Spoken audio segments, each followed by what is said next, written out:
Alright जी, हमने products को कैसे प्रोडक्ट्स के इमेजेस लगाने हैं अपनी इस वेबसाइट को, उसके लिए हमने सबसे पहले क्या किया, इस जिस भी वेबसाइट के इमेजेस लगाने हैं हमने एक एक्सटेंशन डाउनलोड की, डाउनलोड ऑल इमेजेस की, इसको क्लिक किया तो इस वेबसाइट के सारे इमेजेस डाउनलोड हो गए। हमने उन इमेजेस को अपने फोल्डर में कॉपी कर लिया which is source assets images में, और फोल्डर्स यानी इमेजेस को रीनेम कर दिया फॉर आवर ऑन ईज। और उसके बाद ये आ गया हमारा प्रोडक्ट का, तो हम इसे कह देंगे P1 यानी प्रोडक्ट 1। ये आ गया हमारा P2 यानी प्रोडक्ट 2, और ये आ गया हमारा P3, और ये आ गया P4। और इसी तरह ये हमारा स्लाइडर का था, इसको हम कह दें जी S1 यानी स्लाइडर का पहला इमेज, और इसको हम कह दें जी S2 यानी स्लाइडर का दूसरा इमेज, और इसको हम कह दें जी S3 यानी स्लाइडर का तीसरा इमेज।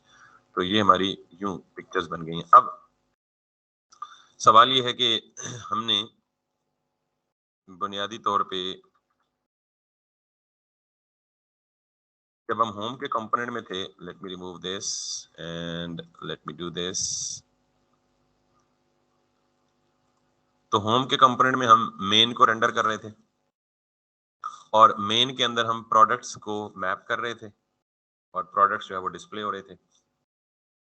हमने ये प्रोडक्ट्स का डेटा जो बनाया था सेपरेटली एक फाइल, वो डिलीट कर दी। तो फिर ये जो मेन रेंडर हो रहा था इनसाइड द होम, इसको फिर हमने प्रॉप्स पास करना छोड़ दी। ये कंट्री वाला तो समझ गया ना, इसमें डिलीट कर दूं अब। फिर ये कंट्री की जो एपीआई कॉल हो रही है, इसको भी डिलीट कर देता हूँ।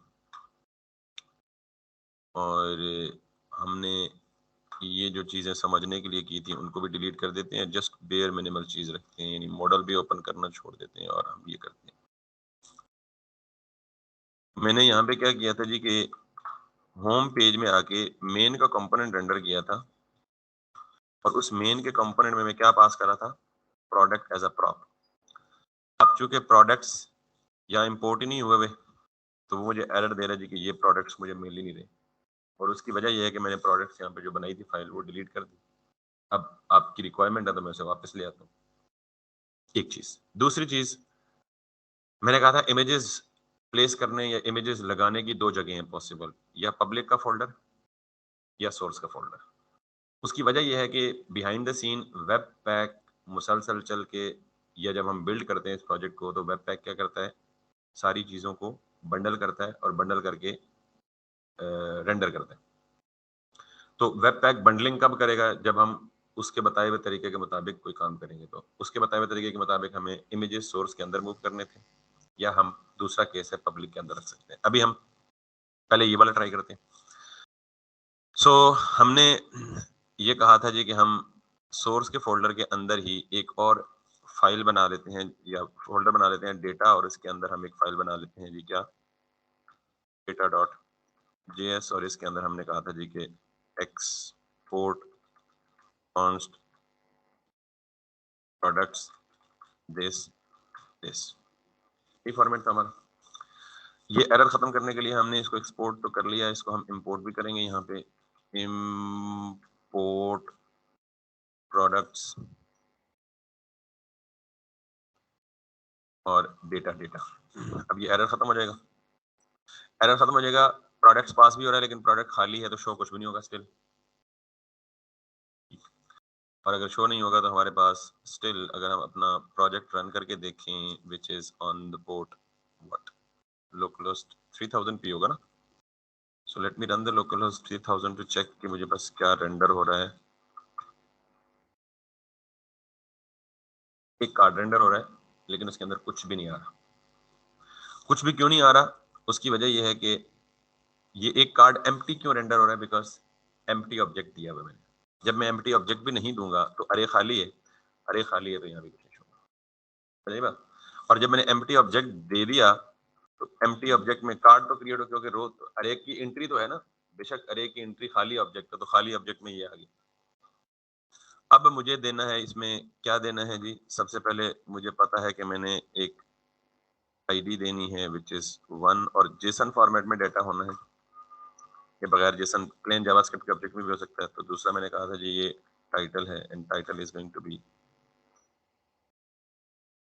कोई भी वैलिड टाइटल दे दें प्रोडक्ट का, तो यहाँ पे ये दे दें।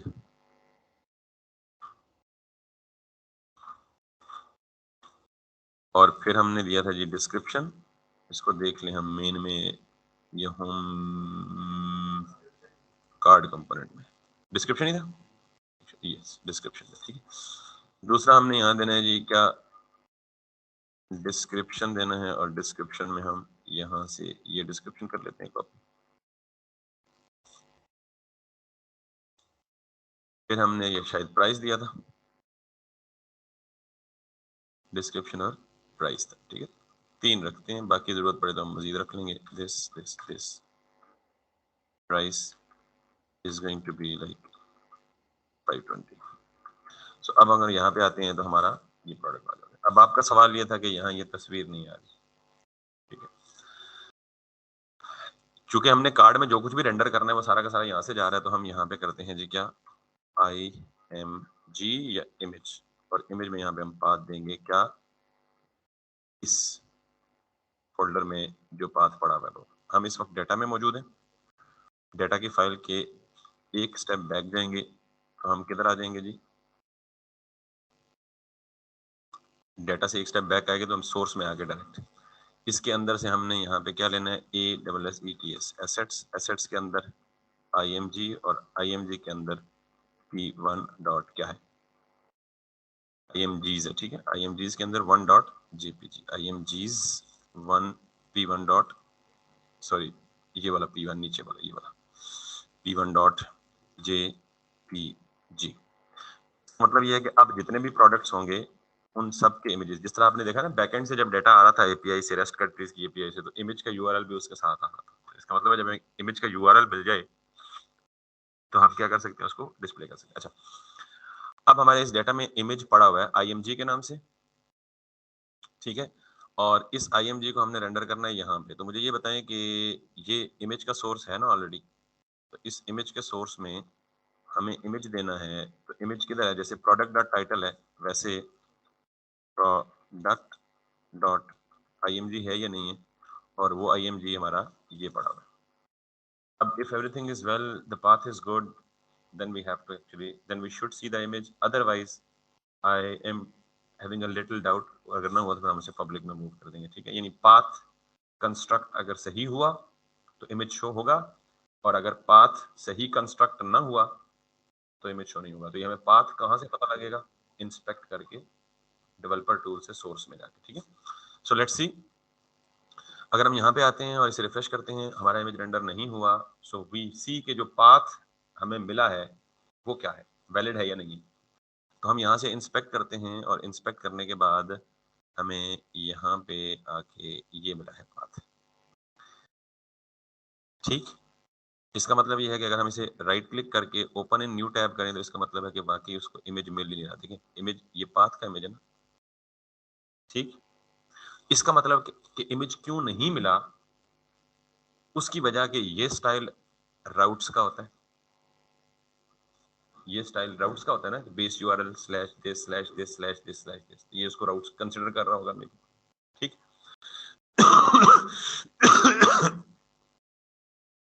अब हम क्या करें, एक चीज तो ये है कि मैं ये बगैर कुछ दिए अगर करूं इसको तो still it is not getting thing, क्योंकि ये क्या क्या कंसीडर कर रहा है, लोकल 3000 स्लैश पाथ स्लैश, ये नजर आ रहा है ना हिंट में, टूल टिप में। तो इसका मतलब है मेरा कुछ ना कुछ गड़बड़ है, किसके साथ, पाथ के साथ। एक तरीका और है कि अगर मैं इस पूरे एसेट के फोल्डर को उठा के ले जाऊं पब्लिक के अंदर, जो कि दूसरा पॉसिबल तरीका है इमेजेस को डिस्प्ले करने का, ठीक है। Let it move it all the way up,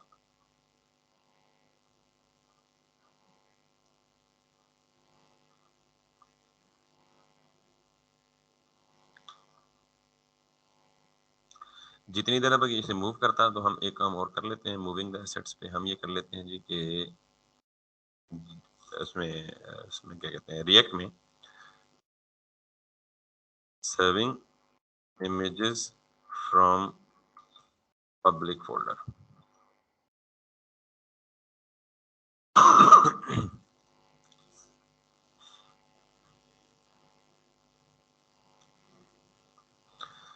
You don't need any webpack configuration for this. In your component, just give image path. React will know it's in public directory.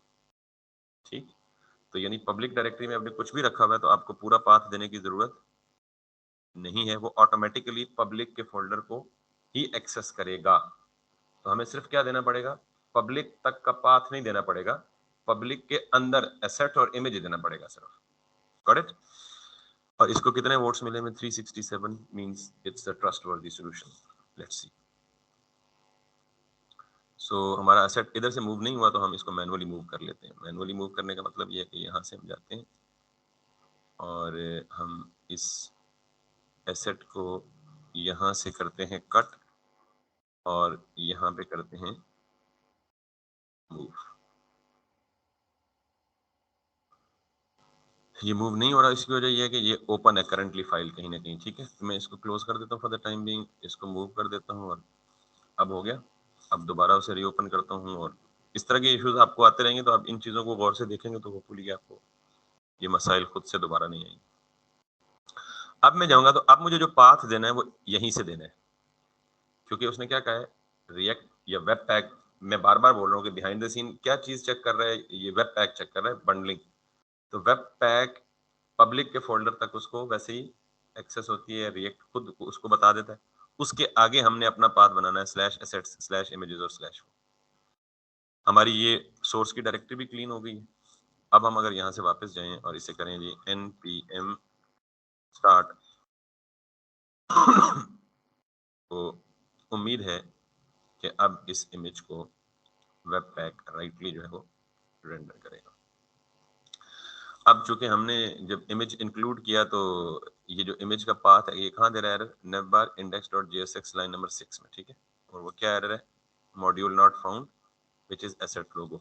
अब ये उसका error नहीं है, हमने लोगो attach किया हुआ था, लोगो का पाथ हमने कल हार्ड कोड किया हुआ था। अब वो कह रहे थे कि आपने वो फोल्डर ही उठा के कहीं और फेंक दिए, तो मुझे तो लोगो मिल ही नहीं रहा।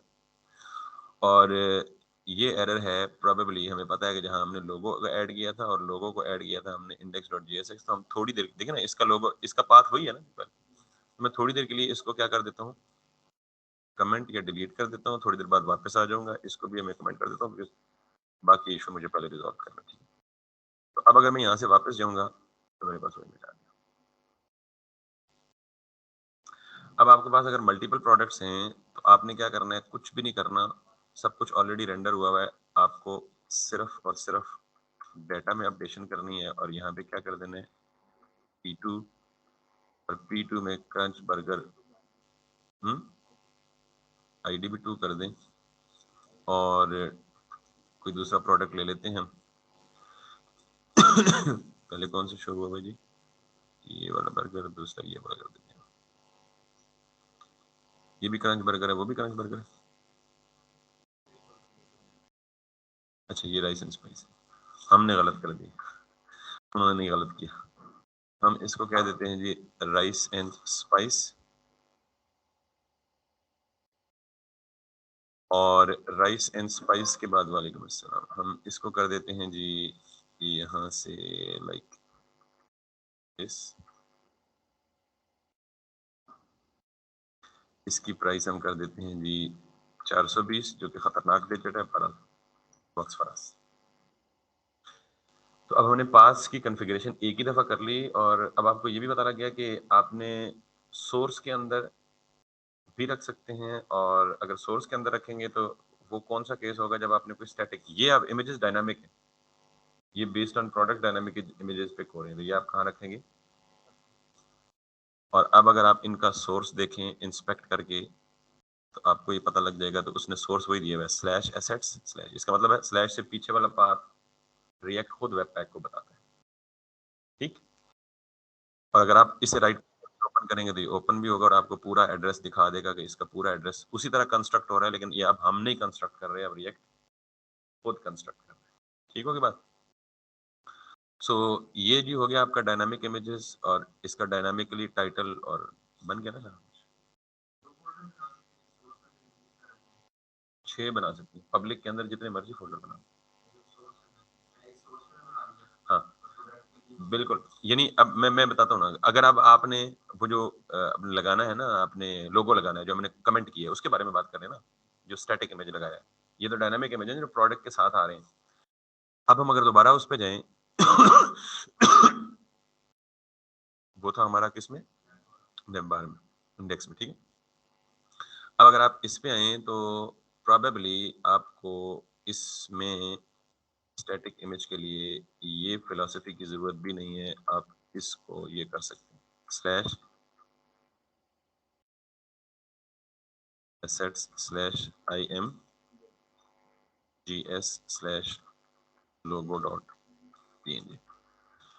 तो उसको ये पिक करना चाहिए, ठीक है? अगर नहीं पिक करता तो फिर हम देख लेते हैं। बहरहाल हमारी मालूमात के मुताबिक हमने कहा जी कि हमें इसे एसेट से आगे पाथ देना है, पब्लिक को ये खुद ब खुद देख लेगा।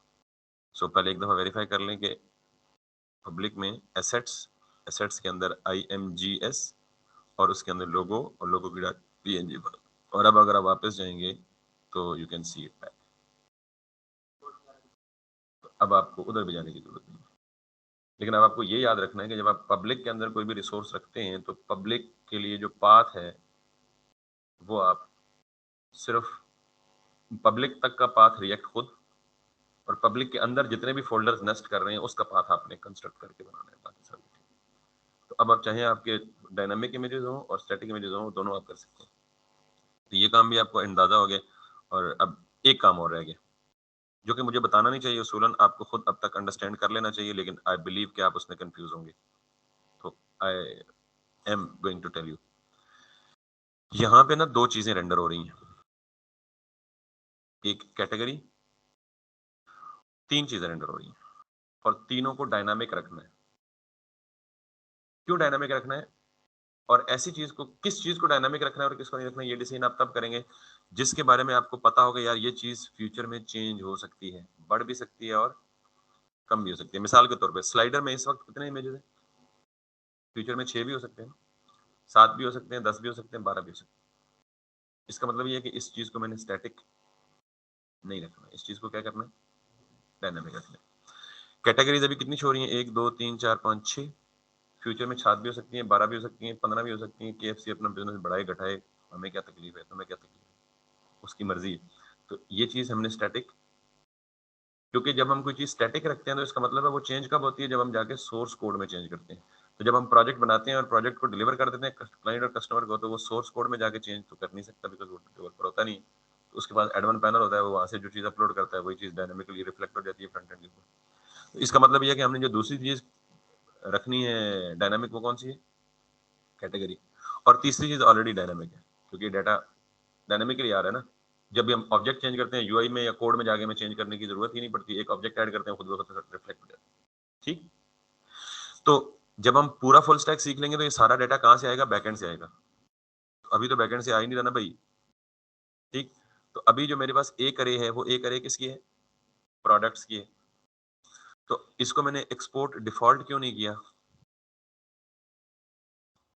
एक कन्वेंशन तो ये होता है कि नॉर्मली डिफॉल्ट फंक्शनल कंपोनेंट्स को रखते हैं, लेकिन जरूरी नहीं कि उन्हीं को रखते हैं और किसी को रख नहीं सकते, इसको भी रख सकते हैं डिफॉल्ट। अगर हम किसी फाइल में एक्सपोर्ट डिफॉल्ट करें तो डिफॉल्ट एक फाइल में एक ही हो सकता है। तो मैं एक फाइल से अब एक से ज्यादा एक्सपोर्ट्स करने लगा हूं। मिसाल के तौर पे आपको कैटेगरी सेव करनी है तो कैटेगरीज भी मल्टीपल है ना। मैं यहाँ पे क्या करता हूँ, एक्सपोर्ट कॉन्स्ट कैटेगरीज। अब हर कैटेगरी की कैटेगरी आईडी अपनी होगी। आईडी तो हर रिसोर्स के साथ मस्ट है। आईडी 1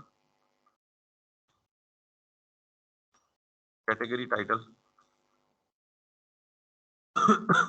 आपको पता है कि आप की नेम में स्पेशल सिंबल नहीं दे सकते। आगे बात, ये जावास्क्रिप्ट का ऑब्जेक्ट है, तो मैं क्या कहूंगा, कैट टाइटल यूं कर दूंगा।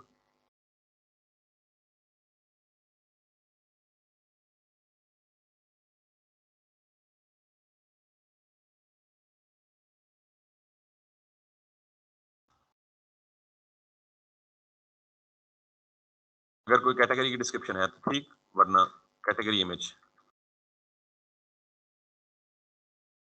स्लैश सेट्स इमेजेस वन नहीं, सिर्फ वन डॉट, कैटेगरीज में हमने सिर्फ 1 2 3 दिया हुआ है। ठीक, कहानी तो सारी समझ गए आप।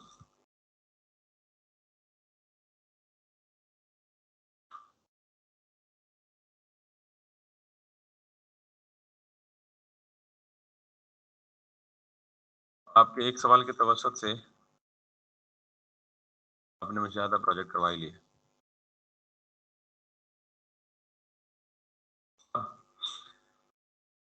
जब आप ये ब्राउजर में ये रेंडर कर रहे हैं, ये पुराना है, ये नया वाला है, तो प्रोडक्ट से पहले क्या रेंडर करेंगे आप?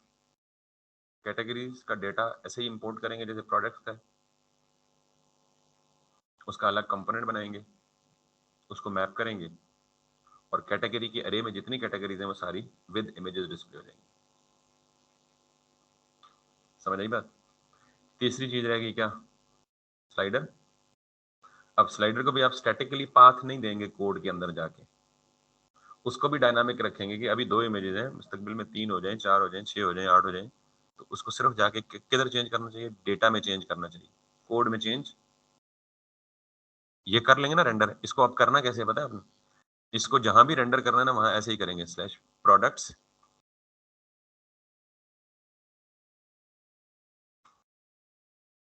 ठीक, और जाहिर है मेन से पहले डिस्प्ले करना है ना कैटेगरीज, तो यहाँ एक कंपोनेंट बनाए या यहीं रेंडर कर लें? नहीं समझ आई? तो ये देख लें, कैटेगरीज डॉट मैप CATEGORY, एक इंडिविजुअल कैटेगरी लेगा,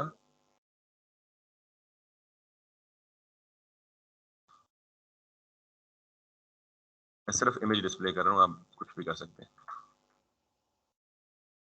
CATEGORY डॉट CATIMG,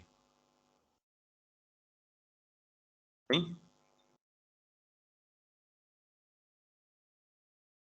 3 कैटेगरीज थी, तीनों आ गई, 6 होती तो 6 क्या 6 आ जाती, 7 होती तो 7 के साथ आ जाती। इन पे राउटिंग लगानी है आपने, तो this is something that you have to design it in a better way. तीसरी चीज रहेगी, और तीसरी चीज क्या रहेगी जी? स्लाइडर। तो स्लाइडर के लिए भी अब डाटा की फाइल कोशिश करें एक ही रखें, बहुत सारे डाटा की फाइल ना बनाए, मैनेज करना मुश्किल हो जाएगा। ये भी हो गया, ये भी हो गया, export const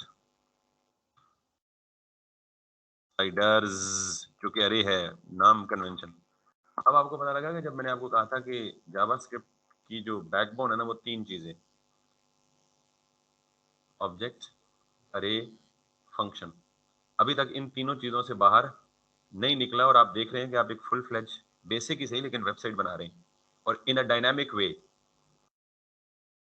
in a professional way. और बैकबोन क्या है जी? ऑब्जेक्ट, अरे, फंक्शंस। अच्छा, अब स्लाइडर में आप क्या कर सकते हैं जी? आईडी फर्स्ट, और अगर कोई कैप्शन है इसका तो पहले स्लाइडर में बाजू का कैप्शन हो भी सकता है और नहीं भी हो सकता, अगर नहीं है तो खाली छोड़ दें, है तो स्ट्रिंग दे दें। फिर किसी स्लाइडर पे कैप्शन हो सकता है, किसी पे नहीं हो सकता, तो जिस पे हो सकता है उसका टाइटल दे दें, जिस पे नहीं हो सकता उसका खाली छोड़ दें। और स्लाइडर इमेज,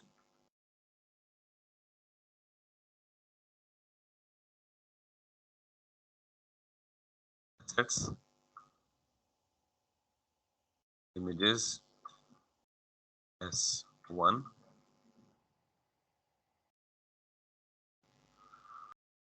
डॉट जेपीजी।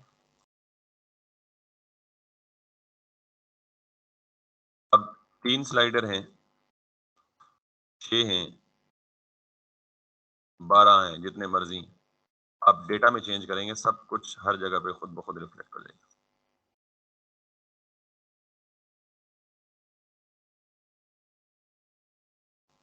तीसरा PNG है।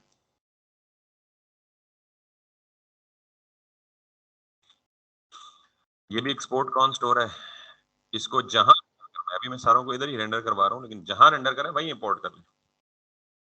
ये क्या था? स्लाइडर्स।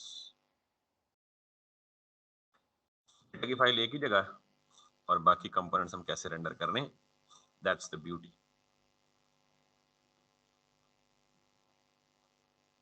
सारा मुझे से करवा चुके हो। आपके लिए टास्क ही है, मंडे से आगे नहीं पढ़ाएंगे आज हम आपको। KFC की पूरी website at least home page with modular CSS कल का टॉपिक था। आप लोगों ने पता नहीं वीडियो देखी नहीं देखी, कल रिकॉर्डेड है वीडियो, ठीक है। अब CSS को लिखने के भी 3-4 तरीके हैं। सबसे बेहतरीन तरीका अभी तक हमने देखा है कौन सा है, मॉड्यूल्स वाला। और उससे भी बेहतरीन हो सकता है सैस के मॉड्यूल्स भी और सैस भी, लेकिन अभी सैस की तरफ क्योंकि सिर्फ एक ही बंदे का इंटरेस्ट था तो मैंने कल उसको टच कर लिया था, उसको पढ़ाया नहीं था क्योंकि बाकियों को सैस का नहीं था। ठीक, तो आपने एटलीस्ट KFC का होम पेज कंप्लीट का मतलब डिटो, और मैं मैग्नीफायर लगा के चेक करूंगा। और इसका बेनिफिट ये है कि ये पेजेस सारे डिजाइन आपसे करवाऊंगा, उसका बेनिफिट आपको ये है कि आप सीख जाएंगे। और दूसरा बेनिफिट ये है कि जब हम बैकएंड शुरू करेंगे तो फ्रंट एंड हमारे पास ऑलरेडी रेडी होगा। हम इसी का बैकएंड लिखेंगे और अपनी API को कंज्यूम करेंगे instead of this data file जो हम यहाँ पे मेंटेन कर रहे हैं। डेटा भी कहाँ से आएगा, डेटाबेस से आएगा जब हम फ्रंट बैकएंड पढ़ेंगे। यहाँ तक किसी का सवाल है तो बता दें।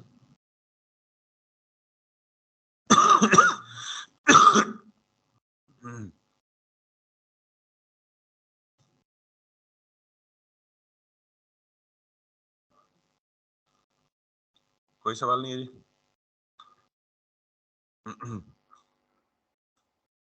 बस फिर हो जाएगा ये काम। टास्क के हवाले से अगर कोई और टेक्निकलिटी में एक दफा देख लेता हूँ है तो मैं वो भी एक्सप्लेन कर देता हूँ आपको।